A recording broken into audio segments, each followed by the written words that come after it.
Current అఫైర్స్లో భాగంగా ఈరోజు మనం ఇటీవల భారత ప్రధానమంత్రి నరేంద్ర మోడీ జమ్మూ అండ్ కాశ్మీర్లో చేసినటువంటి అధికారిక పర్యటన గురించి అనగా అఫీషియల్ విజిట్ గురించి డిస్కషన్ చేస్తున్నామండి. ఖచ్చితంగా ఈ సంవత్సరం ఈ టాపిక్ నుండి క్వశ్చన్ వచ్చే అవకాశం ఉంది. కొద్దిగా జాగ్రత్తగా వినేటువంటి ప్రయత్నం చేయండి.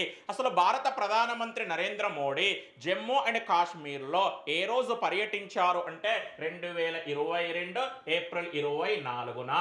ఏప్రిల్ 24 అనగానే మీ అందరికీ ఒక ఇంపార్టెంట్ డే గుర్తుకు రావాలి. అది ఏంటండి? నేషనల్ పంచాయతీరాజు డే, జాతీయ పంచాయతీరాజు దినోత్సవం. అంటే ఇటీవల నరేంద్ర మోడీ జమ్మూ కాశ్మీర్ పర్యటన అనగానే మీ అందరికీ ఏ దినోత్సవం గుర్తుకు రావాలి? జాతీయ పంచాయతీరాజు దినోత్సవం. ఇక్కడ మీ అందరికీ తెలియాల్సినటువంటి ఇంట్రెస్టింగ్ ఇన్ఫర్మేషన్ ఏంటంటే నరేంద్ర మోడీ చేసినటువంటి ఈ పర్యటనకి ఒక ప్రత్యేకత, ఒక స్పెషాలిటీ ఉంది. మరి అది ఏంటంటే జమ్మూ అండ్ కాశ్మీర్కి ప్రత్యేక హోదాని అనగా స్పెషల్ స్టేటస్ని కల్పించేటువంటి ఆర్టికల్ 370ని రద్దు చేసిన తరువాత జమ్మూ అండ్ కాశ్మీర్లో నరేంద్ర మోడీ చేసినటువంటి తొలి పర్యటన. కొద్దిగా జాగ్రత్తగా ఆలోచించండి. ఆర్టికల్ 370ని రద్దు చేసిన తరువాత నరేంద్ర మోడీ జమ్మూ అండ్ కాశ్మీర్లో అధికారికంగా పర్యటించడం అనేది ఇదే తొలిసారి, ఇదే మొట్టమొదటిసారి. అసలు ఆర్టికల్ 370 అనేది భారత రాజ్యాంగంలోని ఎన్నవ భాగంలో ఉంటుంది? 21వ భాగంలో ఉంటుంది. మరి ఈ ఆర్టికల్ని ఏ రోజు అధికారికంగా రద్దు చేయడం జరిగింది అంటే 2019 ఆగస్టు 6న. దేని ప్రకారం రద్దు చేశారు అంటే రాష్ట్రపతి ఉత్తర్వుల ప్రకారం. అసలు భారత రాష్ట్రపతికి రాజ్యాంగంలోని ఆర్టికల్ 370ని రద్దు చేయడానికి అధికారాన్ని కల్పిస్తున్నటువంటి ఆర్టికల్ ఏంటంటే ఆర్టికల్ 370 క్లాజ్ 3. ఎంత విచిత్రమో ఆలోచించండి. ఆర్టికల్ 370ని రద్దు చేయడానికి అవకాశం కల్పిస్తున్నటువంటి నిబంధన కూడా ఆర్టికల్ 370లోనే ఉంది. అది ఏంటండి? Article 370 clause 3. ఇక్కడ మీ అందరికీ తెలియాల్సిన చిన్న క్లారిటీ ఏంటంటే ఆర్టికల్ 370 రద్దుకి ఉద్దేశించినటువంటి రాష్ట్రపతి ఉత్తర్వులను, ప్రెసిడెన్షియల్ ఆర్డర్స్ ని భారత పార్లమెంటు ఆమోదించడం జరిగింది. ఇప్పటి వరకు చెప్పిన ఇన్ఫర్మేషన్ మొత్తానికి సింగిల్ స్టేట్మెంట్ ఇస్తాను, కొద్దిగా జాగ్రత్తగా ఆలోచించండి. భారత రాజ్యాంగంలోని 21వ భాగంలో ఉన్నటువంటి ఆర్టికల్ 370 క్లాజ్ 3 ప్రకారం భారత పార్లమెంటు సిఫార్సుల మేరకు భారత రాష్ట్రపతి ఆర్టికల్ 370ని రద్దు చేస్తూ 2019 ఆగస్టు 6న అధికారికంగా ఉత్తర్వుల్ని జారీ చేయడం జరిగింది. ఒక్కటేనండి, ఆర్టికల్ 370ని రద్దు చేసింది భారత పార్లమెంటు చట్టం ప్రకారం కాదు. మరి దేని ప్రకారం రద్దు చేశారు అంటే బై ది ప్రెసిడెన్షియల్ ఆర్డర్, రాష్ట్రపతి ఉత్తర్వుల మేరకు. మరి రాష్ట్రపతికి ఆ ఉత్తర్వులు ఇవ్వడానికి అవకాశం కల్పించినటువంటి, అధికారం కల్పించినటువంటి ఆ ఆర్టికల్ ఏంటంటే ఆర్టికల్ 370 క్లాజ్ 3. ఈ విధంగా ఆగస్టు 6 అనేది చరిత్రలో నిలిచిపోతుంది. మరి ఈ డేట్ ని మీరు ఈజీగా గుర్తు పెట్టుకోవడానికి నేను ఏం చేస్తున్నాను అంటే మరికొన్ని అంశాలను ఇక్కడ లింకప్ చేస్తున్నానండి. ఆగస్టు 6 అనగానే మీ అందరికీ ఒక మహానుభావుడి జయంతి గుర్తుకు రావాలి. అతను ఎవరంటే తెలంగాణ జాతిపిత. మరి ఎవరండి? Professor Jayashankar sir. ఈ మహానుభావుడు 1934 ఆగస్టు 6న జన్మించడం జరిగింది. ఆగస్టు 6 అనగానే మీ అందరికీ మరో డే గుర్తుకు రావాలి. అది ఏంటంటే హిరోషిమా డే. అమెరికా దేశం జపాన్ దేశంలోని హిరోషిమా పట్టణంపై అణుబాంబుని 1945 ఆగస్టు 6న ప్రయోగించింది. ఆగస్టు 6 అనగానే మీ అందరికీ ఒక సంస్థ గుర్తుకు రావాలి. దాని పేరు ఎన్డిసి, నేషనల్ డెవలప్మెంట్ కౌన్సిల్, జాతీయ అభివృద్ధి మండలి. ఎన్డిసి అనే సంస్థకి ఎవరు చైర్పర్సన్ గా ఉంటారండి? భారత ప్రధానమంత్రి. మరి ఎన్డిసిని 1952 ఆగస్టు 6న ఏర్పాటు చేయడం జరిగింది. ఇక ఇప్పటి నుండి మీ అందరికీ ఆగస్టు 6 అనగానే 4 ముఖ్యమైన అంశాలు గుర్తుకు రావాలి. అందులో first one professor Jayashankar sir జయంతి. సెకండ్ వన్ హిరోషిమా డే, అంటే హిరోషిమా పట్టణంపై అమెరికా దేశం అణుబాంబుని ప్రయోగించిన రోజు. థర్డ్ థర్డ్ వన్ ఎన్డీసీ స్థాపన, ఫోర్త్ వన్ ఆర్టికల్ 370 రద్దు. ఈ నాలుగింటికి మన ఆన్సర్ ఏంటంటే ఆగస్టు 6. అయితే సంవత్సరాలు మాత్రం వేరువేరుగా ఉన్నాయి. ప్రొఫెసర్ జయశంకర్ సార్ జయంతి అనగానే ఇయర్ ఏంటి? 1934. హిరోషిమా పట్టణంపై అమెరికా అణుబాంబును ప్రయోగించిన ఇయర్ ఏంటండి? 1945. ఎన్డీసీ ఎస్టాబ్లిష్డ్ ఇయర్ ఏంటండి? 1952. ఆర్టికల్ 370 రద్దు ఇయర్ ఏంటండి? 2019. ఇప్పుడు జాగ్రత్తగా ఆలోచించండి. 2019 ఆగస్టు 6న ఆర్టికల్ 370ని రద్దు చేసిన తరువాత భారత ప్రధానమంత్రి నరేంద్ర మోడీ తొలిసారిగా జమ్మూ అండ్ కాశ్మీర్లో ఏ రోజు పర్యటించారు అంటే 2022 ఏప్రిల్ 24న. విచిత్రం ఏంటంటే ఆర్టికల్ 370ని రద్దు చేసిన తరువాత భారత ప్రధానమంత్రి నరేంద్ర మోడీ జమ్మూ అండ్ కాశ్మీర్లో చేసినటువంటి తొలి అధికారిక పర్యటన పట్ల పాకిస్తాన్ ప్రభుత్వం తీవ్ర అసంతృప్తిని వ్యక్తం చేసింది. అసలు పాకిస్తాన్ ప్రభుత్వం తీవ్ర అసంతృప్తిని వ్యక్తం చేయడానికి గల కారణాలు ఇక్కడ అప్రస్తుతం. నెక్స్ట్ మనం ఏం చేయాల్సి ఉంటుంది అంటే ఈ పర్యటనకి సంబంధించినటువంటి ముఖ్యమైన అంశాలపై క్లారిటీ తెచ్చుకోవాల్సి ఉంటుంది. మరి భారత ప్రధానమంత్రి నరేంద్ర మోడీ జమ్మూ అండ్ కాశ్మీర్ పర్యటన అనగానే మీ అందరికీ 3 ముఖ్యమైన అంశాలు గుర్తుకు రావాలి. అందులో ఫస్ట్ వన్ ఒక సెలబ్రేషన్ లో ముఖ్య అతిథిగా పాల్గొన్నాడు. సెకండ్ వన్ 2 జల విద్యుత్ కేంద్రాలకు శంకుస్థాపన చేశాడు. థర్డ్ వన్ ఒక సొరంగ మార్గాన్ని ప్రారంభించాడు. ఈ మూడింటిలో ఫస్ట్ వన్ ఏంటండి? సెలబ్రేషన్. అసలు జమ్మూ అండ్ కాశ్మీర్ అనే కేంద్ర పాలిత ప్రాంతంలో 2022 ఏప్రిల్ 24న ఏ సెలబ్రేషన్ ని నిర్వహించారు అంటే national panchayati raj day celebrations. ఎవరు నిర్వహించారు అంటే కేంద్ర పంచాయతీరాజ్ మంత్రిత్వ శాఖ. మరి ఈ సెలబ్రేషన్ ని ఎగ్జాక్ట్ గా ఎక్కడ నిర్వహించారు అంటే సాంబా జిల్లాలో ఉన్నటువంటి ఒక కుగ్రామంలో, ఒక హామ్లెట్ లో. మరి ఆ కుగ్రామం పేరు ఏంటంటే పల్లి. ఇది ఈ సంవత్సరం ఎక్స్పెక్టెడ్ బిట్ అండి.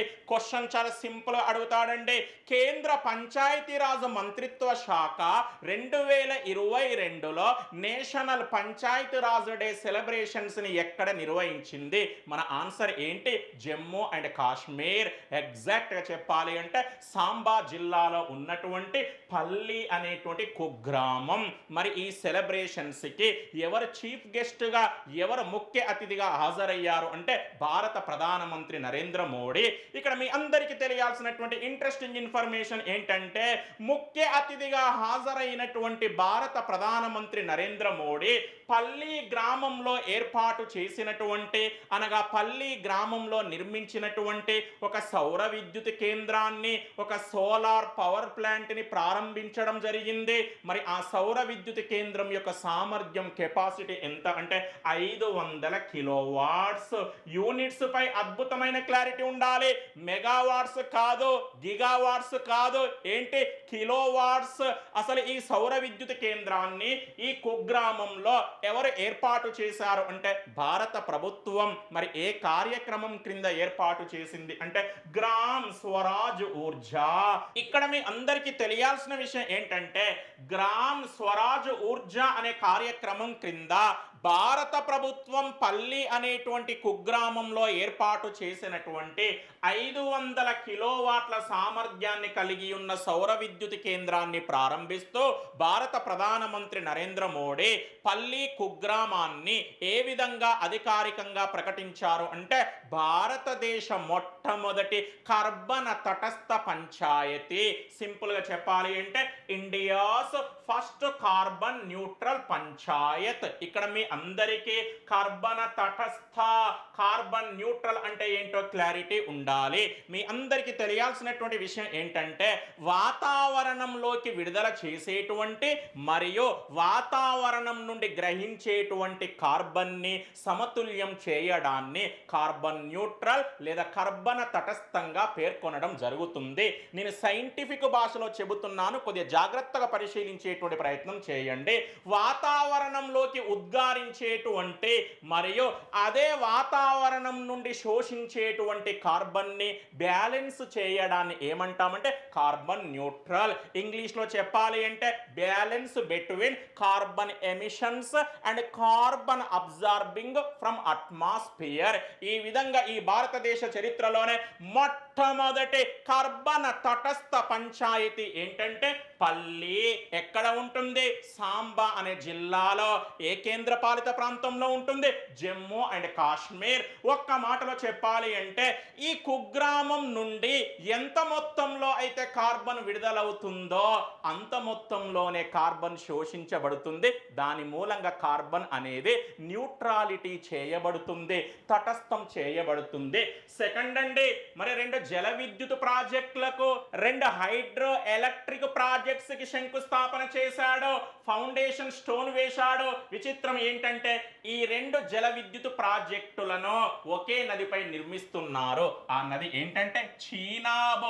అంతేకాదండి, ఒకే జిల్లాలో నిర్మిస్తున్నారు. ఆ జిల్లా పేరు ఏంటంటే కిష్త్వాడ్. దీని కిష్త్వాడ్ అనొచ్చు లేదా కిష్త్వార్ అని కూడా అనవచ్చు. ఇది ఎక్కడ ఉంటుంది అంటే జమ్మూ అండ్ కాశ్మీర్లోని జమ్మూ అనే ప్రాంతంలో ఉంటుంది. సింగిల్ స్టేట్మెంట్ ఇస్తున్నాను, కొద్దిగా జాగ్రత్తగా పరిశీలించండి. జమ్మూ అండ్ కాశ్మీర్ అనే కేంద్ర పాలిత ప్రాంతంలోని జమ్మూ ప్రాంతంలో ఉన్నటువంటి కిష్త్వార్ లేదా కిష్త్వాడ్ జిల్లాలో చీనాబు నదిపై 2 జల విద్యుత్ ప్రాజెక్టులని నిర్మిస్తున్నారు. ఆ రెండింటికి భారత ప్రధానమంత్రి నరేంద్ర మోడీ శంకుస్థాపన చేయడం జరిగింది. ఈ రెండింటిలో ఒక దాని పేరు రత్లే జల విద్యుత్ ప్రాజెక్ట్. రత్లే అనవచ్చు లేదా రాటిల్ జల విద్యుత్ ప్రాజెక్ట్ అని కూడా అనవచ్చు. దీని మొత్తం కెపాసిటీ 850 మెగావాట్స్.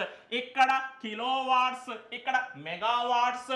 అసలు ఈ జల విద్యుత్ ప్రాజెక్టుకి ప్రధానమంత్రి నరేంద్ర మోడీ నేతృత్వంలోని కేంద్ర కేబినెట్ ఎప్పుడు ఆమోదం తెలిపింది అంటే 2021 జనవరి 20న. సెకండ్ అండి, క్వార్ జల విద్యుత్ ప్రాజెక్ట్. దీని మొత్తం కెపాసిటీ 540 మెగావాట్స్. అసలు ఈ జల విద్యుత్ ప్రాజెక్టు నిర్మాణానికి ప్రధానమంత్రి నేతృత్వంలోని కేంద్ర కేబినెట్ ఎప్పుడు ఆమోదం తెలిపింది అంటే 2022 ఏప్రిల్ 27న. దీనికి ఆమోదం తెలిపింది 2021, దీనికి ఆమోదం తెలిపింది 2022. కానీ వాస్తవానికి ఈ రెండింటికి నరేంద్ర మోడీ ఏ రోజు శంకుస్థాపన చేశారు అంటే 2022 ఏప్రిల్ 24న.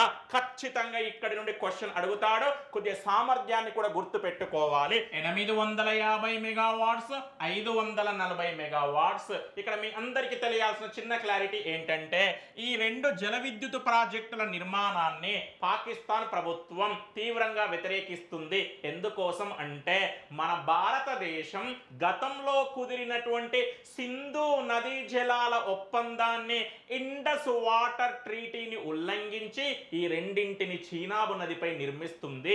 అసలు సింధు నదీ జలాల ఒప్పందం ప్రకారం మన భారతదేశానికి 3 నదుల నదీ జలాల్ని మాత్రమే కేటాయించడం జరిగింది.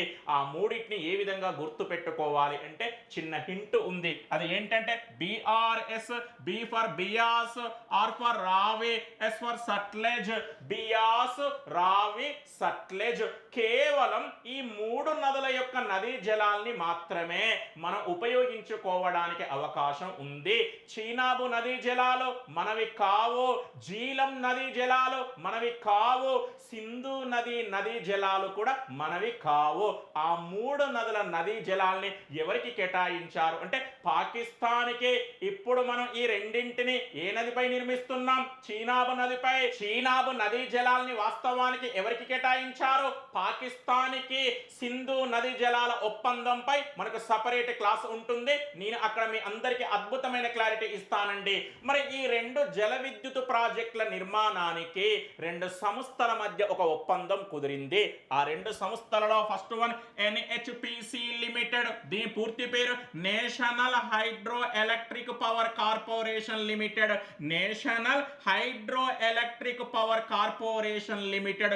సెకండ్ వన్ జేకేఎస్పిడిసి లిమిటెడ్, దీని పూర్తి పేరు Jammu and Kashmir state power development corporation limited. Jammu and Kashmir state power development corporation limited. ఒక్క మాటలో చెప్పాలి అంటే భారత ప్రభుత్వానికి చెందినటువంటి ఒక సంస్థ, జమ్మూ కాశ్మీర్కు చెందినటువంటి మరో సంస్థ. ఈ రెండు సంస్థలు కలిసి సంయుక్తంగా ఈ రెండింటిని నిర్మించబోతున్నాయి. అయితే ఇందులో రత్లే లేదా రాటిల్ అనేటువంటి జల విద్యుత్ ప్రాజెక్టు నిర్మాణాన్ని ఏ కంపెనీకి అప్పగించారు అంటే MEIL మెయిల్. ఈ కంపెనీ హెడ్ క్వార్టర్ ఎక్కడ ఉంటుంది? హైదరాబాద్ నగరంలో ఉంటుంది.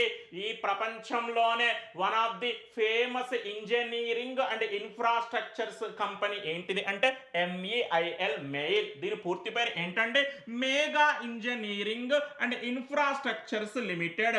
Megha engineering and infrastructures limited. ఈ కంపెనీ ఇప్పటికే మన భారతదేశంలో అనేక ప్రాజెక్టుల్ని నిర్మించింది. దానికి బెస్ట్ ఎగ్జాంపుల్ ఏంటంటే కాళేశ్వరం ప్రాజెక్ట్. నెక్స్ట్ నానా ఒక సొరంగ మార్గం, ఒక టన్నెల్, దాని పేరు ఏంటంటే బనిహల్ కాజీగుండ్ రోడ్ టన్నెల్. దీని మొత్తం పొడవు 8.45 కిలోమీటర్స్. వాస్తవానికి బనిహల్ అనగానే మీ అందరికీ ఏం గుర్తుకు రావాలి? ఒక Kanuma is a pass. Banihal Kanuma ఎక్కడ కలదు? మన ఆన్సర్ ఏంటి? జమ్మూ అండ్ కాశ్మీర్. ఈ విధంగా జమ్మూ అండ్ కాశ్మీర్ లోని ఈ రెండు ప్రాంతాలను కలుపుతూ ఒక రోడ్డు టన్నెల్ని, ఒక రోడ్డు సొరంగ మార్గాన్ని నిర్మించారు. దాని మొత్తం పొడవు 8.45 కిలోమీటర్స్. దీనిని నరేంద్ర మోడీ ఏ రోజు ప్రారంభించారు అంటే 2022 ఏప్రిల్ 24. మనకి బ్రిడ్జెస్ అండ్ టన్నెల్స్ అనే సపరేట్ టాపిక్ ఉంటుందండి. ఆ టాపిక్ లో దీని గురించి ఇంకా చాలా డెప్త్ గా చెప్పడం జరుగుతుంది. ఇది నరేంద్ర మోడీ జమ్మూ అండ్ కాశ్మీర్ పర్యటన అనగానే మీ అందరికీ గుర్తుకు రావాల్సినటువంటి ముఖ్యమైన అంశాలు. Thank you.